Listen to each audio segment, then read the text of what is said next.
எண்ணமெல்லாம் சிறகடிக்கும், எண்களெல்லாம் வழி கொடுக்கும், எந்நாளும் ராஜமுகம், எளியோரின் ஏறுமுகம்.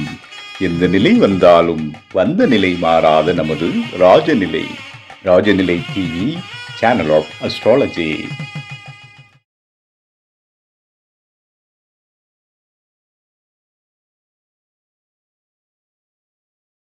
குரு பிரம்மா குரு விஷ்ணு குரு தேவோ மகேஸ்வரக குரு சாட்சாத் பரபிரம்மம் தஸ்மை ஸ்ரீ குருவே நமக. குருவே வா ஆழ்க, குருவே துணை. அன்பிற்கினிய ராஜநிலை டிவி உறவுகளுக்கும் நேயர் பெருமக்களுக்கும் என் அன்பான இனிய நற்காலை வணக்கம். வாழ்க வளமுடன், வாழ்க வையகம். அடியேன் திருக்கோயிலூர் என் ஸ்ரீ ராஜ்குமார். இன்றைய நாளுக்கான பஞ்சாங்க பதிவுகள் ராசி பலன்களை பார்ப்போம்.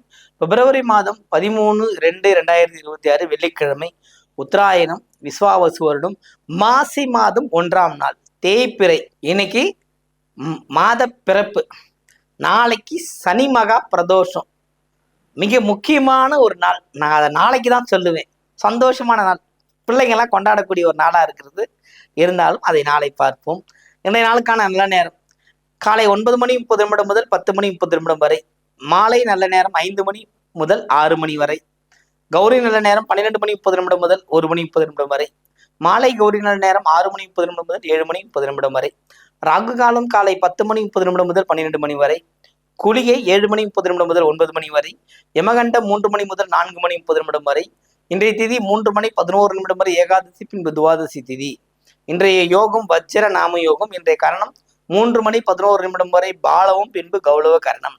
இன்றைய நட்சத்திரம் மூலம் 5 மணி வரை, பின்பு போராடம்.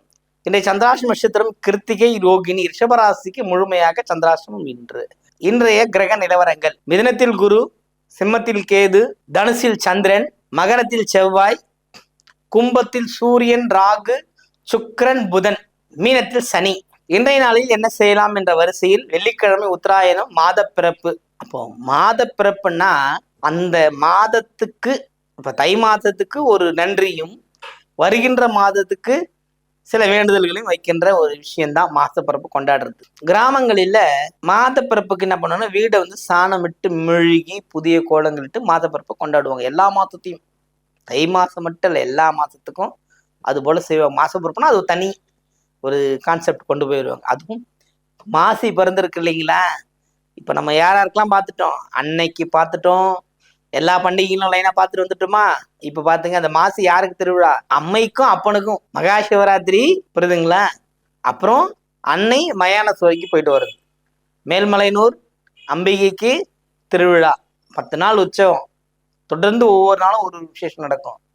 முடிவுல மயான சூறைக்கு அன்னை மீண்டும் மனசாந்தி அடைந்து ஆலயம் செலுத்தல், அப்படிப்பட்ட ஒரு விசேஷம் நடக்கும். அது அது நடக்கிறதுக்கு முன்னாடி சொல்லுவோம். இந்த மாசத்தோட சிறப்பை பார்த்துக்கும். இந்த மாசிங்கிறது எல்லா வகையிலுமே கர்ம வினைகள் தீர்க்கின்ற ஒரு மாதம். தையை காட்டிலும் பெருசா இப்ப மாசத்துக்கு போட்டி கிடையாதுங்க. மாசிங்கிறதுக்கான விஷயங்கள், மாசியில் பிறப்பவர்களுக்கு ஒரு சிறப்பான பலனே இருக்குது. அந்த அளவுக்கு ஒரு யோகமான ஒரு மாதம் மாசி. பின்வரும் நாட்களில் ஒவ்வொரு நாளுக்கான விசேஷங்களை பார்ப்போம். இன்றைய நாளுக்கான ராசி பலன்களில் போவோம்.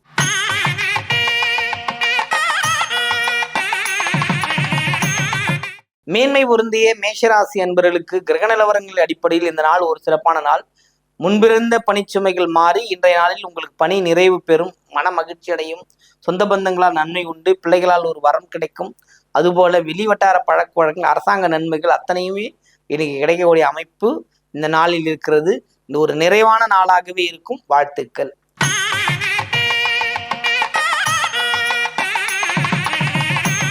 ரிஷபராசி என்பவர்களுக்கு இந்த நாள் சிறப்பான நாள். மகிழ்ச்சிகள் உண்டு, கொண்டாட்டங்கள் உண்டு. எப்போதுமே தன்னை தானே சிந்தித்து கொண்டிருப்பதில் ஹைலைட் ரிஷபந்தான். காதல் கொண்ட ராசிகள்னு அர்த்தம். எல்லாத்தையும் ரொம்ப நல்லா இருக்கணும், ரொம்ப நல்ல மாதிரி எடுத்து செல்லணும்ன்ற விஷயத்துக்கெல்லாம் கவனமா இருப்பாங்க. அந்த அளவுக்கு அதை மட்டும்தான் கரெக்டா பேசுவாங்க. வேற எதை பத்தியும் திங்க் பண்ணவே மாட்டாங்க. பிடிவாதக்காரங்களாகவும் இருந்தாலுமே அவங்களுக்கு லாபம் தடைபடுமே தவிர அவங்க எடுத்துக்கொண்ட வேலையில கவனமா இருப்பாங்க. குறைந்த சம்பளமானாலும் அதுல இருக்க கிருத்திகை, ரோகிணி, மிருகசீரிடம் யாரா இருந்தாலுமே அவங்க எதுல போய் சேராங்களோ அதுல அப்படியே போயிட்டு இருப்பாங்களே கண்டி அடுத்த கட்டத்துக்கு போக மாட்டாங்க. அதுலயே அவங்க சிறப்பாகவே இருப்பாங்க. இந்த நாள் பார்த்தீங்கன்னா அவங்களுக்கு ஒரு நல்ல அற்புதமான நாளாக இருக்கிறது. வாழ்த்துக்கள்.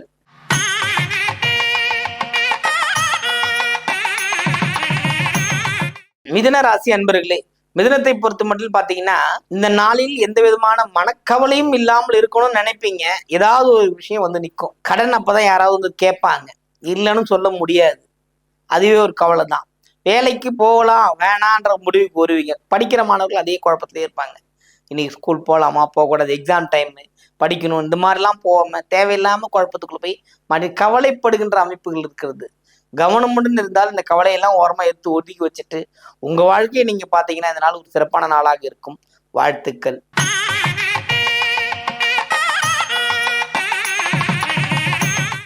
கடகராசி என்பர்களே, கடகத்தை பொறுத்த மட்டும் இதனால் வந்து சோதனைகளை தாண்டி சாதனைகளை பெறக்கூடிய அமைப்பு இருக்கிறது. குறிப்பிட்டு சொல்லும்படி பார்த்தீங்கன்னா சந்திரனின் பயணம் ஒருவித ஏற்றத்தை உங்களுக்கு கொடுக்க காத்திருக்கிறது. அதுவும் ரொம்ப குறிப்பா சொன்னபடி பார்த்தீங்கன்னா 6ஆம் இடத்து சந்திரன் பயணம் 7 பயணம் செய்யும் பொழுதே உங்களுக்கு நிறைய மாற்றங்கள் உண்டு. நிறைய கிரகத்தின் பார்வைகள் நிறைய சுபத்தன்மைகளோட இருக்கிறது. சுப பார்வைகளோடு இருக்கிறதுனால கடகம் இன்றைய நாளில் சாதனை புரியும் அமைப்பு இருக்கிறது. வாழ்த்துக்கள்.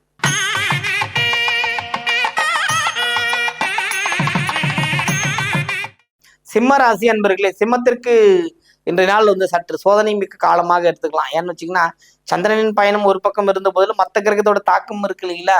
நேரடியா செவ்வாயினோட பார்வையிலே இருக்கு. செவ்வாயினோட தன்மையில ஒரு உச்ச செவ்வாய் இல்லைங்களா.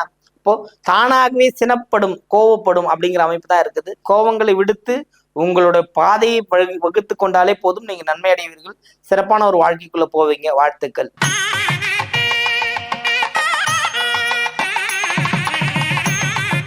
கன்னிராசி என்பர்களே, கண்ணியை பொறுத்த மட்டும் இந்த நாள் சிறப்பான நாள். மகிழ்ச்சிகள் உண்டு, கொண்டாட்டங்கள் உண்டு, எல்லா விதத்திலும் கவனமும் உண்டு. எல்லாமும் வெற்றியையும் அடைவீங்க. அதாவது சில விஷயங்கள் மட்டும் இல்லை, எல்லா விஷயத்திலுமே ரொம்ப ரொம்ப சிறப்பான ஒரு விஷயங்கள் இருக்கிறது. அப்ப இந்த நாள்ல வந்து ரொம்ப ஒரு கவனமோட இருந்தா நீங்க ஜெயிக்க முடியும். எல்லாமே இருக்குது. அப்ப கவனம் எதுக்கு இருக்கணும் அப்படின்னா, நீங்க எது செய்தாலும் நல்லது நினைச்சு செஞ்சிருவீங்கல்ல. ஒரு தீயவருக்கும் நல்லது செய்யக்கூடிய அமைப்பு யாருக்கு தான்? கன்னிக்கு தான் இருக்கு. அவங்கள மாத்திரம் திருத்தரம் எல்லாம் போய் நிக்காதீங்க. உங்க வேலையை நீங்க பாருங்க, ஜெயிக்க முடியும். வாழ்த்துக்கள்.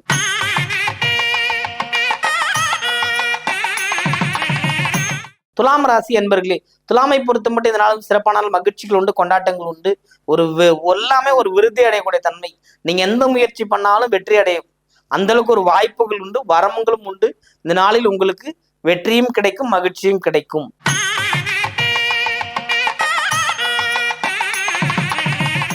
விருச்சிக ராசி அன்பர்களே, விருச்சிகத்தை பொறுத்தமட்டு இதனால் தேவையற்ற மனக்குழப்பங்கள் உண்டு, அலைச்சல்கள் உண்டு, நிம்மதியற்ற போக்கு இருக்கும். சகோதர சகோதரிகள் புரிந்து கொள்ள மாட்டார்கள், பிள்ளைகளும் புரிந்து கொள்ள மாட்டார்கள். அதுவும் வேலை செய்யும் இடத்துல வந்து அந்த முதலாளித்துவமே உங்களுக்கு எதிராக நிற்கும். அந்த அளவுக்கு தான் உங்களுக்கு ஓடிட்டு இருக்கும். அதே மாதிரி கடின உழைப்பாளி இருந்தாலுமே தேவையற்ற அலைச்சல்கள் அதிகமாக இருக்கும். கவனம் தேவை. வாழ்த்துக்கள்.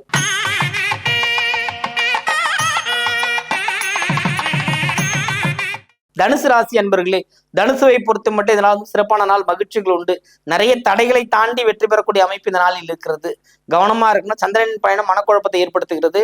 அதனால கவனமா இருந்தீங்கன்னா இதனால் வந்து ஒரு சிறப்பான நாளாக மாறுவதற்கு வாய்ப்புகள் உண்டு.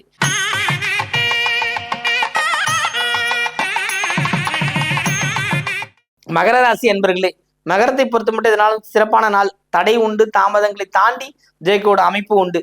செவ்வாய் மட்டும் தனித்து நம்ம ராசிக்குள்ளேயே இருக்கு. அப்ப நம்ம நமக்கு எது இதனால் தடுத்துக்கிட்டு இருந்ததுன்னு நினைக்கும் போது எல்லா தடைகளும் விலகி பாதை கிளியர் ஆயிடுது. வேகமா ஓடணும்னு நினைக்கும் போது தடை வரும் இல்லைங்களா. ஒரு சிக்னல்ல கூட நிக்க முடியாது. அந்த மாதிரிதான் சிக்னல் நின்று நம்ம பயணம் பண்றது நம்ம தடைக்காக இல்லை, நம்ம பயணம் சிறப்பா இருக்கணுன்றதுக்காக அதெல்லாம் நடக்குது. புரியுதுங்களா. நம்ம உதாரணமா சொல்லுவோம், வண்டிக்கு ஏன் பிரேக் வைக்கிறாங்க அப்படின்னு ஒரு கேள்வி இருக்கு இல்லைங்களா. வண்டிக்கு ஏன் பிரேக் வைக்கிறாங்க யோசிச்சு பாருங்க. வேகமா ஓடதான் வண்டி, அது எதுக்கு பிரேக்கு? வேகமா ஓட்டுறதுக்கு தேவையான முதல் பொருளே பிரேக் தாங்க. ஓட முடியும், நிக்கிறதுக்கு வண்டி ஒரு விஷயம் வேணும் இல்லையா, அதுதான் தடை. அதை தாண்டி வரும்போது தான் எல்லோரோட வாழ்க்கையும் ஜெயிக்கும், பயணமும் ஜெயிக்கும்.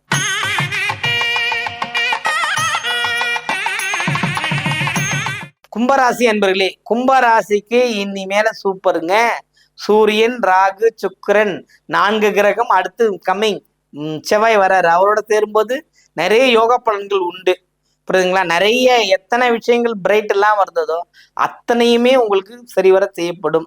அதே மாதிரி கும்பராசி வீட்டில் மின்சாதன பொருட்கள் பழுதடைவதற்கு ஒரு வாய்ப்புகள் உண்டு. கவனமா இருக்கணும். தேவையற்ற அரசாங்க வழியில் அபராதம் கட்டக்கூடிய அமைப்பு இருக்கு. வண்டி வாகன பயணங்களை கவனமா இருக்கணும். நிறைய விஷயங்களை கண் கொத்தி பாம்பு மாதிரி பார்த்துக்கிட்டு எல்லா வேலையும் செய்யணும். படிப்புல ஆகட்டும், வேலைகளாகட்டும், பண வரவுகளாகட்டும் கவனமுடன் இருந்தால் யோகமான வாழ்க்கை ஆரம்பமாகிவிட்டது.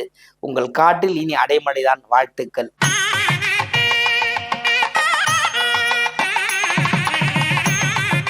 மீனராசி என்பர்களே, மீனத்தை பொறுத்து மட்டும் இதனால் சிறப்பான நாள். மகிழ்ச்சிகள் உண்டு, கொண்டாட்டங்கள் உண்டு. இருந்தாலுமே பாத்தீங்கன்னா சந்திரனின் பயணம், சூரியனின் பயணம் அப்படின்னு எடுக்கும்போது சூரியன் 12ஆம் இடத்துல இருக்கிறாரு அப்படின்னும் போது நேரடியா உங்களுக்கு 6 கிரகமா அது வருது.